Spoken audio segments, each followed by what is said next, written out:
Hello, and welcome to Your Mind, Your Reality, Your Results, a weekly live show where I speak with an expert in the subject of mindset so you can change your mindset and ultimately get the amazing results that you want in your life. I'm so pleased to be welcoming Kenton to the show today. Thanks for joining us. Thanks for having me, Leah. It's a pleasure. Excellent. Well, you guys are going to love this. In case we haven't met yet, my name is Leah. I'm the owner and founder of All Thrive, and I help protect people from the pain of damaged relationships. If you want to know more about what that means, I would love to connect. But today we are here to take advantage of Kenton's expertise. So please do feel free, use those comments, ask your questions. Even if you're not watching this show live and you have any questions, feel free to put them in there because we can make sure to get back to you with some answers. So Kenton, as I love, my first question to people as they come on is, can you tell us a little bit more about yourself and how you got into the sound industry? Yes, absolutely. So my name's Kenton. I founded Peach Jam Records, an independent record label and audio production house, a couple of years ago here in Calgary. I've been in music to some degree since I've been 2. That's when I started drumming. My dad, he's a session drummer, still is, and he got me into drumming when I was young. I wouldn't necessarily say it was out of my choice to begin with, but by the end of it, I absolutely loved it. When I turned 15, I got really into music production. My dad's cousin, so my second cousin, Brian Dobbs, he was a producer and engineer back in the day in the 90s, worked with a lot of incredible bands from AC/DC to Fu Manchu. Anyway, watching him after those years when I was born, in working with smaller bands and some other studios, I was lucky enough to sit in and watch and just fell in love with the process of recording and creating music. And so started pursuing production, and that led me to found the label. I saw a huge missing for independent artists to be able to have their music heard and own their music. And during that process of working with them, I also fell in love with marketing. And that brings us to today. I'm going to talk about is melding the two worlds. Yeah.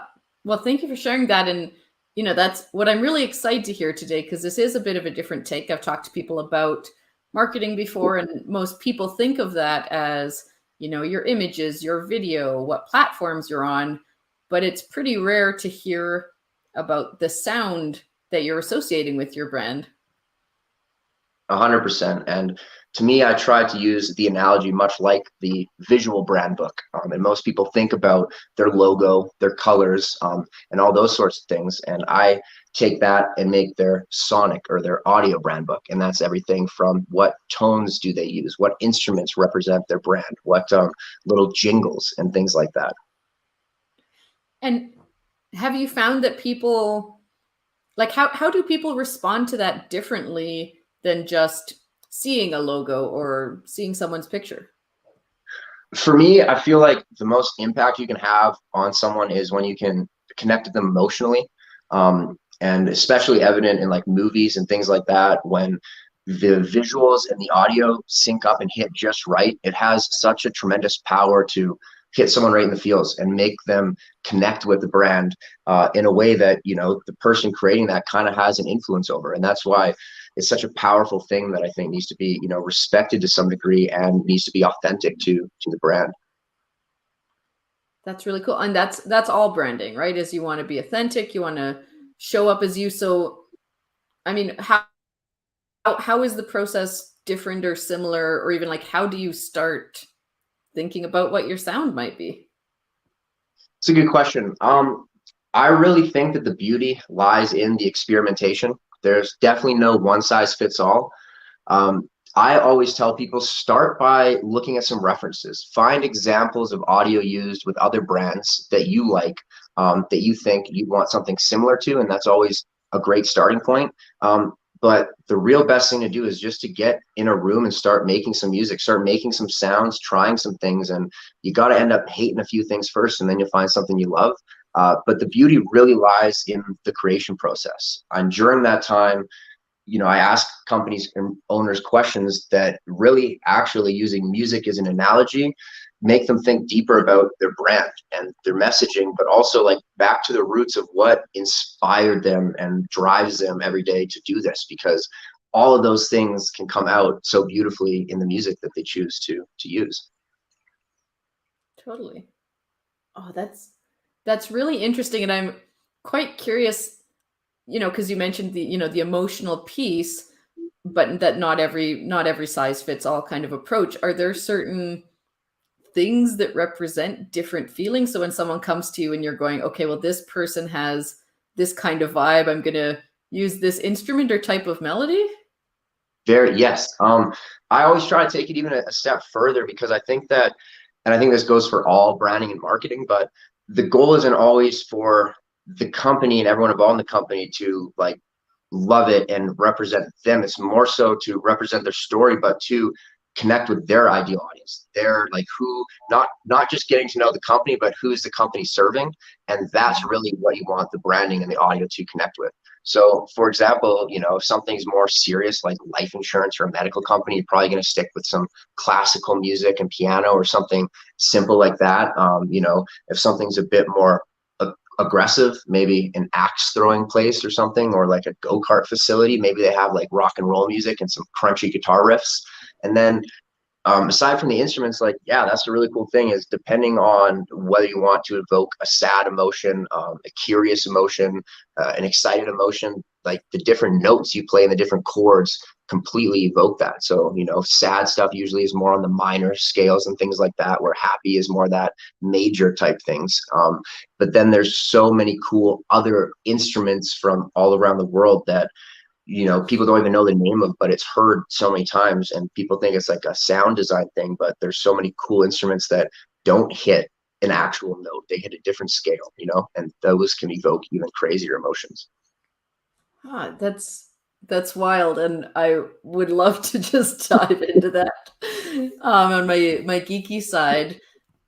So I'm wondering, just because you talk about those happy and excited emotions.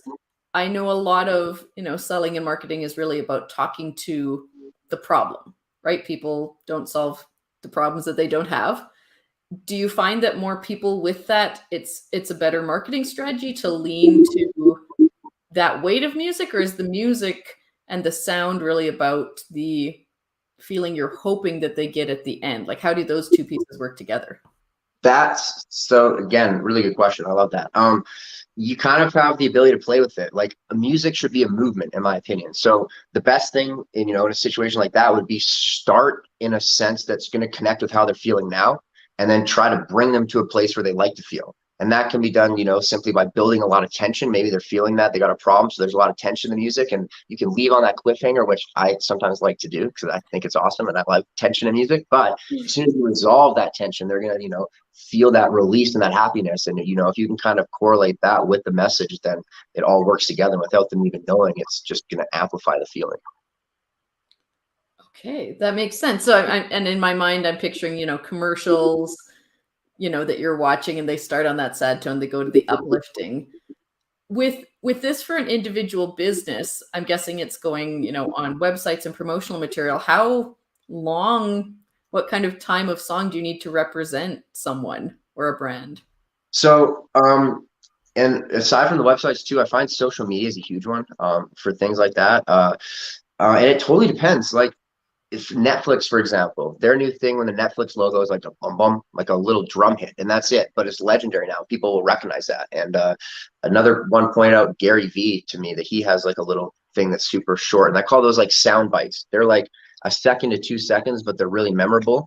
And so that really serves a great purpose if for any branding before or after like a video, like if they're going to show their logo and they have that little sound bite. But back to the audio brand book, the way I try to do it is, instead of having 3 minutes of audio simultaneously, because that's not really as effective, is to make 3 minutes of audio, but have that broken up in a little segment. So you have a few 2 second clips you can use for this, a few 30 seconders for this, some background music, and then all of it isn't the same. But it's like similar. It would sound like it's on an album together, So that's the cool thing. There's different things because not every brand always wants to maybe be a dark sound. Maybe they have a lighter side to them as well. So they can kind of pull the different things depending on the project they want to put it with. That's really neat. I want to say thanks for joining us, Michaela. She's saying she loves the idea of what does my business sound like. So great to hear that. It is a really important piece. And as I'm hearing more about it, this is not my area of expertise at all, I would definitely be going to someone like Kenton. And I certainly think that everyone listening should be, checking you out and working with you. But if you're, say, maybe a new business, you're not quite ready to commit this yet, you're still finding yourself, as it were, do you have some tips for people of how they can even start discovering a little bit of their sound? Yes, absolutely. I would, even though that, like, I guess they wouldn't even say really competition because it's completely different. And sometimes I actually recommend this because it serves a project. And at the end of the day, the budget's always important. So royalty-free music sites. There's huge libraries of places you can go and pay like a really low monthly subscription to. And you can go through catalogs of pre-made music and find things that best represent your brand. And this is a really good starting point. And again, it puts you in an even better spot when you do want to take the next step and work with someone like me, because then we have a great reference point.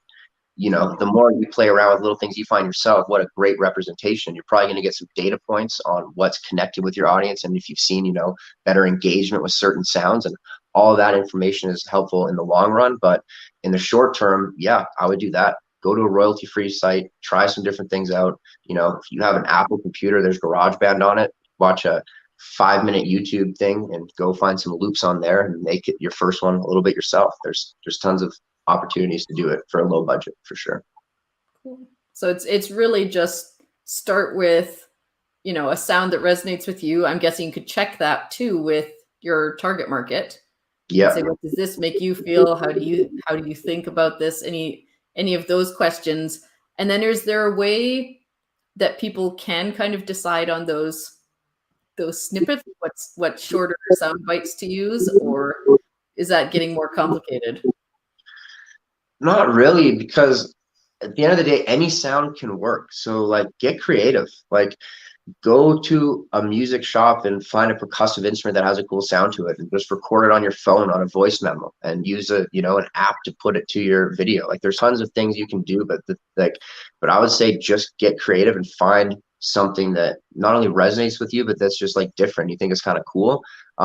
Because that really, like, people love that. We live in a day and age where like so many people do things just for shock value that it's like really hard to these days, like, actually like something, oh, that's so cool. So the only way to do that is to, get pretty creative and try different things. So that's what I do. Just go around, start smacking different objects in your home with a wooden spoon, different pots and pans, try something.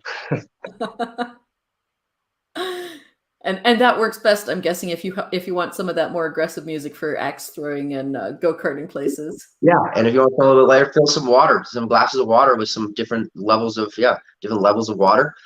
Grab smaller little wooden spoons or toothpicks, and then you can do some soft stuff. Well, my husband might not appreciate the sounds around the house for the next while, but I feel like I could be creative with that. Absolutely. My parents hated it when I was younger too. So, I would love to know more about the process that you go through a little bit more in depth with people as you work with them, like maybe what kind of questions you start by asking them, or just what's kind of the deep dive of what this looks like.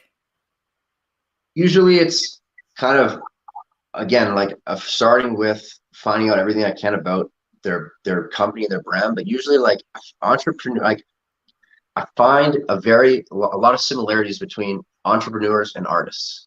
And at the end of the day, like a musical artist that's going to make it, and the people that I idolize, like, they are entrepreneurs. They're a business. The artist is their brand. The music is their product. Their music videos and their shows is their marketing.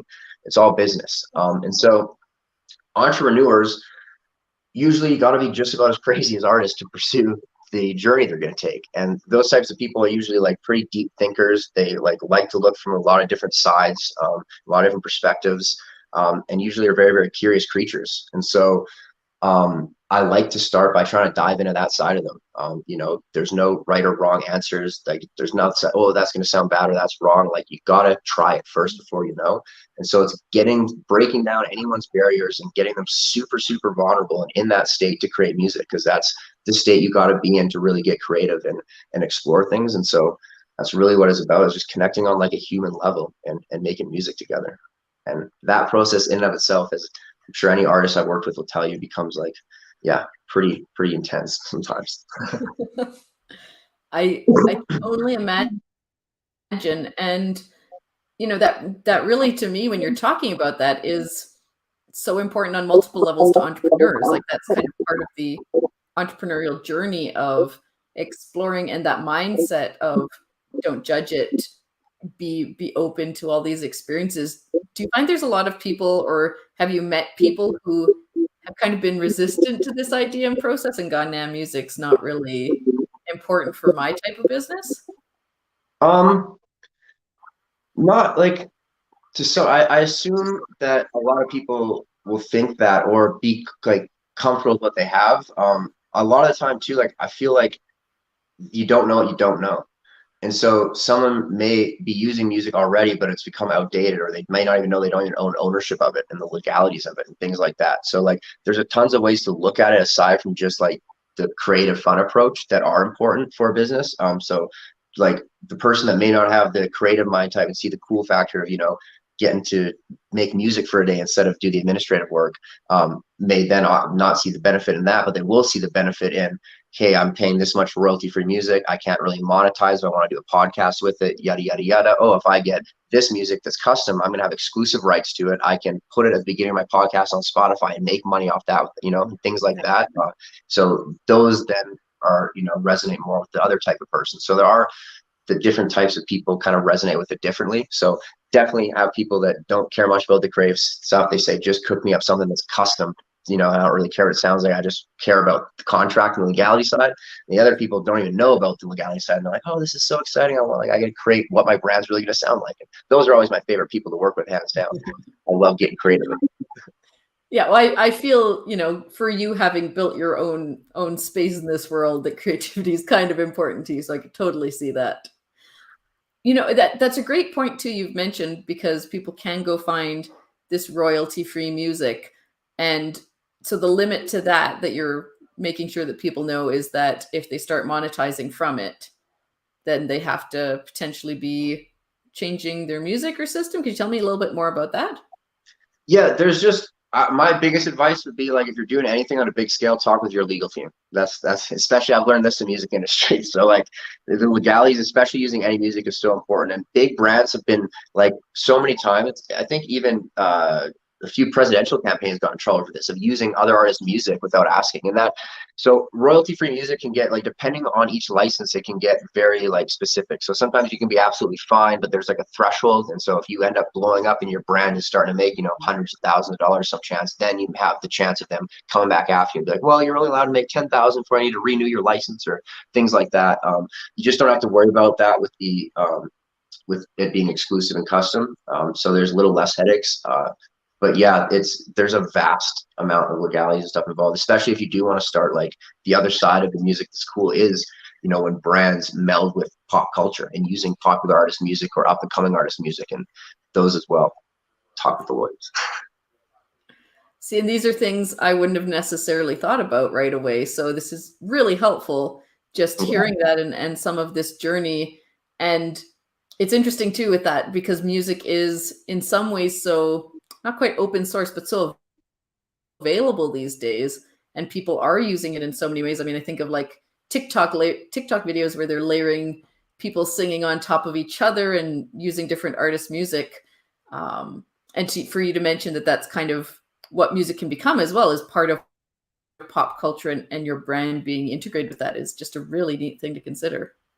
Yeah, absolutely. Yeah. And you see it happen all the time with like, brand placement in music videos and things like that, or paying artists or celebrities to make appearances. But there's something, like, I feel like a lot of people with the big commercialized things see through that, and don't like realize there's not a real connection with the brand. It's just a big paycheck. And so when you make those real organic relationships, and an artist actually just really vibes with like a brand's mission and stuff like that, it can be such a powerful thing, because the brand can get the artist so much that they have a hard time getting, and the artist can get brands. So I'm like, sometimes I forget the value that things like the music industry can provide to brands and stuff, in just terms of exposure. Like, for me now, in the like, with the connections and stuff I built with artists and stuff, being able to get things on the radio and in print magazine and blogs written about things, like all this is so transferable, sorry, for brands, that when they make good relationships, an artist is really vibing with their product, they're going to get organic mentions when they're getting interviewed on the radio, they're on the tour talking to people. And so I love when those things happen, because I'll tell you what, as much as an artist can have exposure, they're always going to be broke for the majority of the start of their career. Exciting opportunities. I'm the busiest I've ever been in my life, and with exciting things happening. I'm going to a festival in Toronto, NXNE, with my partner Cheyenne, for a really cool festival that she's playing at. And it feels like everything's happening, but that does not correlate with the paycheck. You know what I mean? Not yet, anyway.